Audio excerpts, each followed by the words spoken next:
Ils seront finalement 5 candidats dans la course à la présidentielle en Mauritanie. Parmi eux, 2 se sont déjà présentés pour une fois au moins à une élection présidentielle. Mohamed Ould Abdelaziz, actuellement au pouvoir, et Ibrahim Assad, candidat de l'Alliance pour la justice et la démocratie, mouvement pour la rénovation. Les 3 autres, Bouidiel Ould Oumeid, Biram Ould Daabeid et Leila Mariam Ment Moulay Idriss, sont pour la première fois candidats à une élection présidentielle.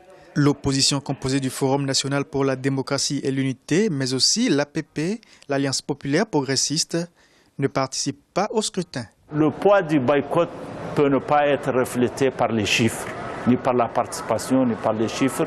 Vous savez, les chiffres ici, on peut les faire et les défaire. Mais ce qui est important, c'est que cette élection, certainement, elle intervient à un moment où il y a des dirigeants historiques de l'opposition qui, bien sûr, ne pourront plus, après, à cause de l'âge, se présenter. L'élection du 21 juin aura donc lieu avec 5 candidats et en l'absence d'une frange de l'opposition et de la société civile. L'opposition radicale justifie son absence par le non-aboutissement du dialogue politique entamé en avril dernier.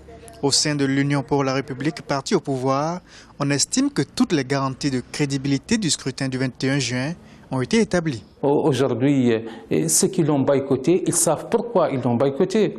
Et ils le savent. C'est pas pour... personne n'a été empêché pour se présenter aux élections présidentielles. Tout a été accepté pour eux, que ce soit le calendrier, que ce soit les débats, que ce soit les sujets qui doivent être discutés au sein de ces dialogues. Tout a été accepté. Mohamed Ould Abdelaziz brigue un second mandat dans un contexte sociopolitique tendu.